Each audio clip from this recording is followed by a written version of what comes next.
Nathan Schroeder with the Escape Challenge with us to share his journey about being an entrepreneur. Thank you, Nathan, for joining us. Thanks, I appreciate having me. Can you talk to us about your business and what it is that you do there? Yeah, so being an entrepreneur is kind of interesting in a lot of different ways, but the Escape Challenge is actually a kind of a unique spin on business altogether, where the idea is you are locked in a room or you have some sort of mission in front of you. You have 60 minutes on the clock and you have to find clues, solve puzzles, and do it all before the time runs out. It originated over in like Japan and Eastern Europe, probably about 10, 15 years ago. It's been popular in the United States for probably 6, 7 years now, where it's really good for things like team building, for birthday parties, for all kinds of different special events. And it's kind of the idea of, you watch the movies like watching National Treasure and seeing Nicolas Cage solve puzzles and do things like that. And you always wonder like, oh, I wonder if I would be able to do that in real life. And so this is kind of your opportunity to do that. And it comes with a lot of different unique things from a business perspective, but at the end of the day, it's entertainment, and but there's a lot of fun, creative ways that we can do it that are make it a unique experience for people. Yes, I'm glad you touched on that business piece. What business skills do you need to do something and operate a business like that? Right. So I mean, just being an entrepreneur in general requires a lot of different hats, probably more so than any other business, because, one day you start the day with some accounting, you do some marketing, people management, you work through a lot of different things on any given day. And so having a lot of different skills is kind of the most important thing for entrepreneurs. That said, it doesn't mean you have to have all of them. You have to have a lot of them. You can hire people to do certain things. You can, if you're really not a math person, it just isn't your thing, you can get around that. Now it's a challenge. It's math and finance skills would be at the top of my list of things that have helped me be successful. But with everything, you can always hire skills out. Now, the idea of being an entrepreneur is that you have more skills than deficiencies. So the idea is you want to have a lot of different skill sets. Could you identify other areas of skills? For instance, you mentioned creativity earlier. What else would go into such a career to be an entrepreneur? Yeah, I mean, at the top, I think a general curiosity about things. Just how do I learn more? If you're looking to work in a job where you show up, do your 8 hours and go home every day, entrepreneurism is not for you. An entrepreneur is someone who is constantly curious, always trying to learn more. What's a new way to do things? What are people interested in? What's the changing perception from people on certain things, and always trying to stay ahead of the curve a little bit.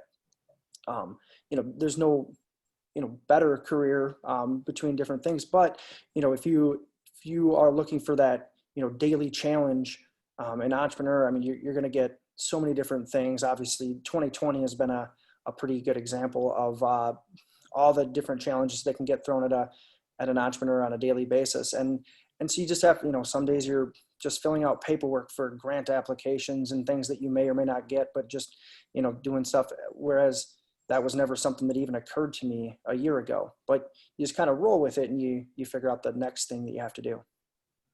In your business, are you a sole entrepreneur or do you have partners? I have actually. So it was something that I had started. For me, I worked at IBM and actually still do, for a long time. And when I finished so I went to grad school, I got an MBA through the University of Minnesota, Duluth. When I finished, I was like, God, I really want to do something different. I want to do something additional. And the cool part about an escape room was the concept that everything is pre-scheduled. So it's all scheduled in advance. It's not like I have to go sit there all day and some people might show up and they might not.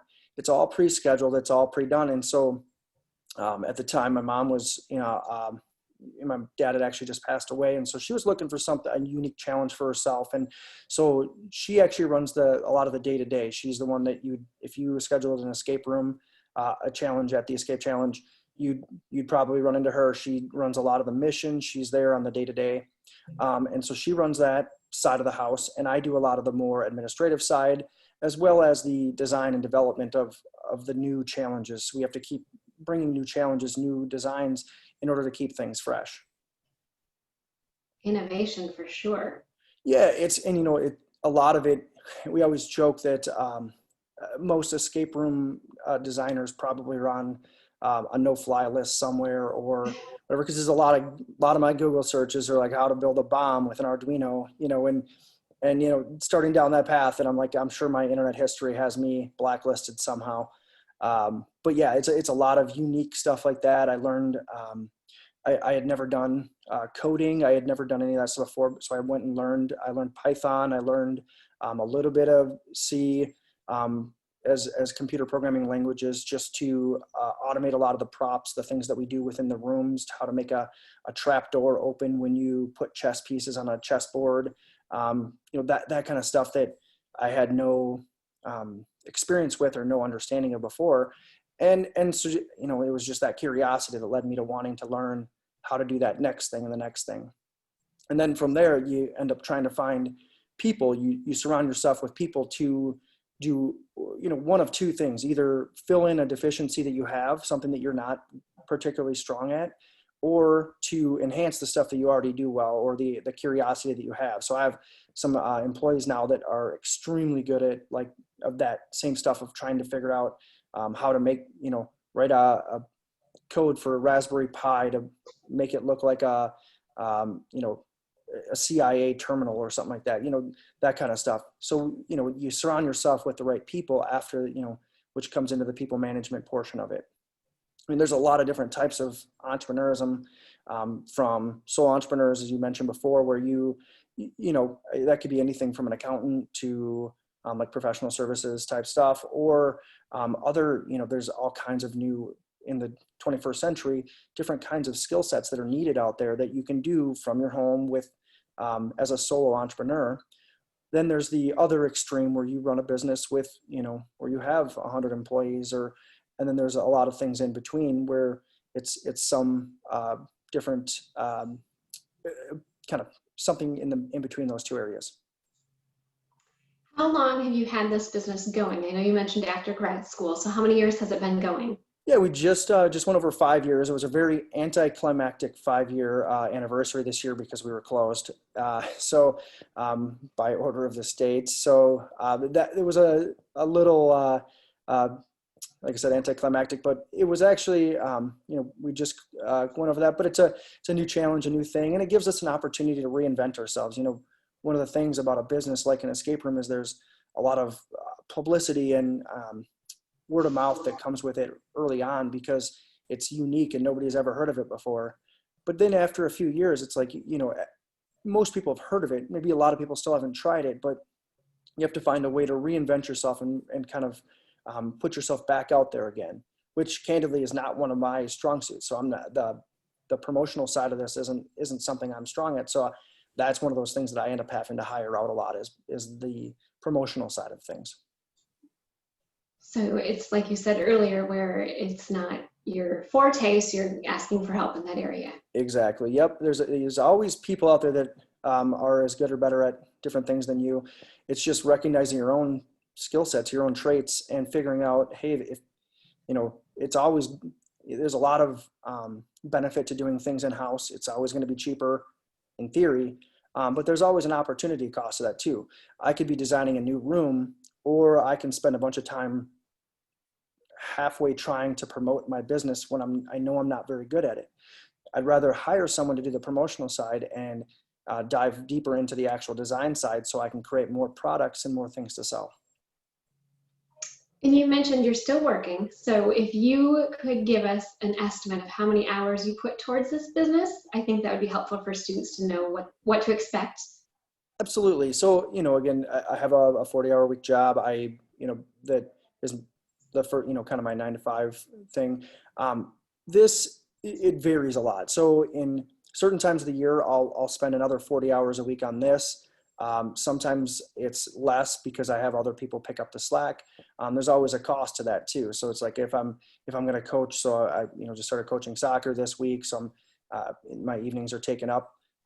So that makes it more challenging to get there on a nightly basis. So, it's more weekends then. And so there's always trade-offs. And so you're going to make a little less money if you're spending a little less time. But the cool part is that those are decisions I get to make. Nobody else makes them for me. I get to make them for myself. That's a great benefit. Could you describe any other benefits to owning your own business like this? Yeah, I mean, again, there's always going to be pros and cons again, but the benefits of being an entrepreneur is, and you get to think about the strategy, what you want to do every day when you wake up. You're not doing what somebody else tells you is your strategy for the day, which is for some people extremely exciting. For some people, that's not their cup of tea, and so just got to recognize what's important to you. Obviously, with being an entrepreneur, one of the biggest benefits is the ability to make money when you're not there. To actually have passive income that comes in when you're on vacation or not working, which is something that's not impossible, but challenging to do if you work just a regular job. If you're not there outside of vacation time or whatever, can't make money or get paid based on work you've done in the past or things that are continuing while you're gone, as long as you have the right people working for you. The ability, having that creative outlet that we've already talked about, it's a huge benefit. Whereas, and that one's a little less, you can find that in a lot of different types of work. So that, in fact, that's actually probably one of the reasons that I still work at IBM is the jobs that I've had, the roles that I've had there have always allowed me to have that creativity, that creative outlet, and to kind of define my own structure a little bit so that I don't, it doesn't get monotonous. And so because that still exists and that becomes an opportunity for me, it doesn't push me into like, okay, I don't want to do this anymore. So I actually enjoy doing both, even if it kind of burns the candle at both ends sometimes. So if you could give us one bit of advice for high school students, what would it be? And then on top of it, what classes should they take if they wanted to be an entrepreneur? Sure. Yeah. I even if you're not good at math, if you're not good at things like that, still finance courses are always going to be a benefit. You don't have to be the person that's sitting in the back office, crunching the numbers, but you have to understand what they mean when you get them. So taking finance courses to at least have an understanding of that stuff is extremely important. But past that, it's finding your passion. If you're passionate about doing things that are they're creative, that are different, the idea is, entrepreneur allows you to do what you want to do, but it also has to align with what people need or what people want. So figuring out what the public is actually interested in, what they want, becomes a part of that, and then finding a way to align that with things that you're interested in can make you a great entrepreneur. Well, thank you so much for your time today, Nathan. I'm sure the kids will enjoy this very much. Excellent.